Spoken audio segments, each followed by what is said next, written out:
All right, let's take this all in right quick.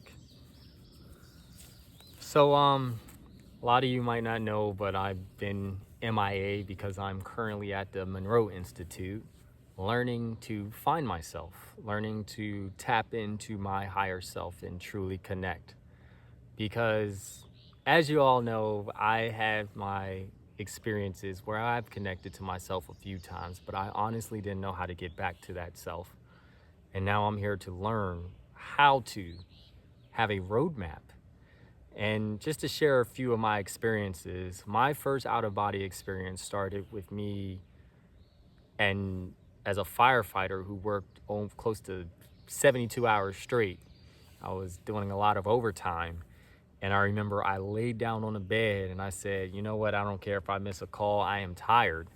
And I remember feeling this feeling in my body that was lighter than air, where I felt the tingles in my legs, my hands, and I'm just drifting away. And next thing you know, my breathing was getting lighter and lighter. And then I took a deep breath in and I exhaled. And on that exhale, I was outside of my body looking over myself, floating higher and higher. I was flying and I seen I was above the station. Then I was looking all over Edgemere and I freaked out and I was instantly back into my body. And since then, I was trying to explore how that happened. And for me, it was because I was in this lucid state that allowed it to happen. But I wanted to explore more.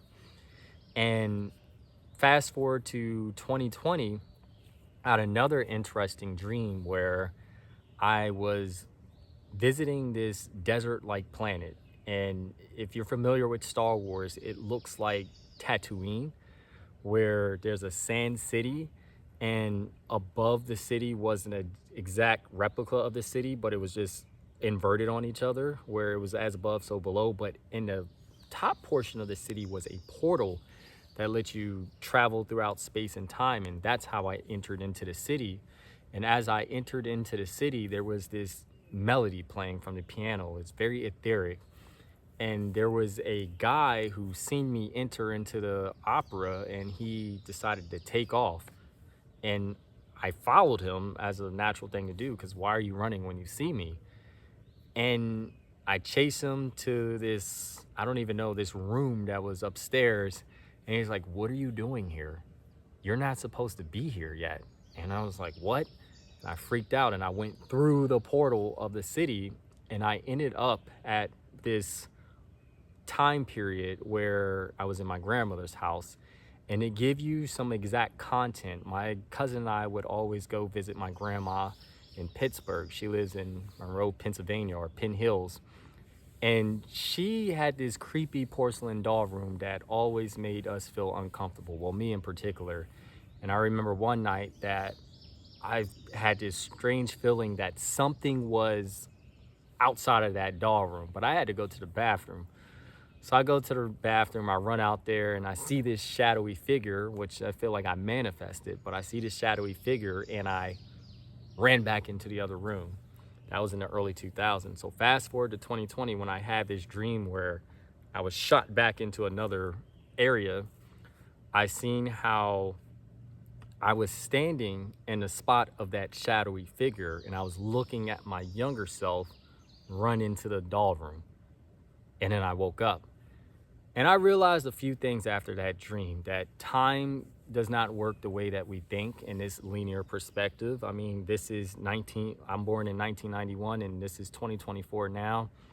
That's how our 3D selves, our human selves, perceive time. But from my understanding from these outer body experiences is that time travels in a non-linear perspective. If you think of it as a book stacked on top of each other, that's how time works, where you can travel through any version of time. Or when I say past lives, I mean, I've had videos where I talk about my past lives.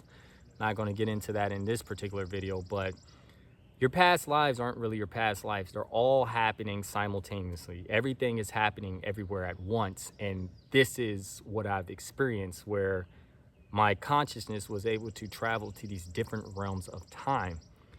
And so I'm here at the Monroe Institute to truly tap in and learn how to connect to myself and duplicate this. But as for what I know right now, I feel like I'm chasing a high.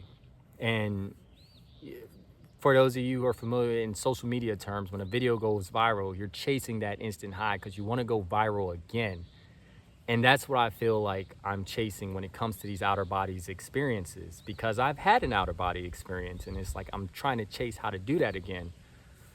But I come to the conclusion after being here that these outer body experiences are meant to happen when they're supposed to happen.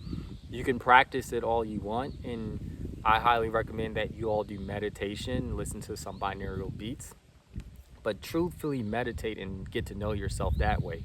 You don't need psychedelics. You don't need these cheat codes to the universe, as I wrote in my book, Cheat Codes to the Universe, because I've had transcendental experiences. But they don't show you how to get back to, if these outer body experiences or these transcendental moments happen from a psychedelic, psychedelics don't truthfully teach you how to get back to those moments. So that's why it's important to meditate, do shadow work, get to truly know yourself, truthfully know yourself. And that's what feel like I'm really getting to do here, is get to know myself. And we've done nothing but meditate. This rock has a lot of energy. I believe it's from Brazil. But we've done nothing but meditate constantly. And I met some amazing people, some with amazing energy. And I will share an updated video of the experience if something does happen where I have another out-of-body experience. But for right now, I just want to share this with you all. So thank you all for listening.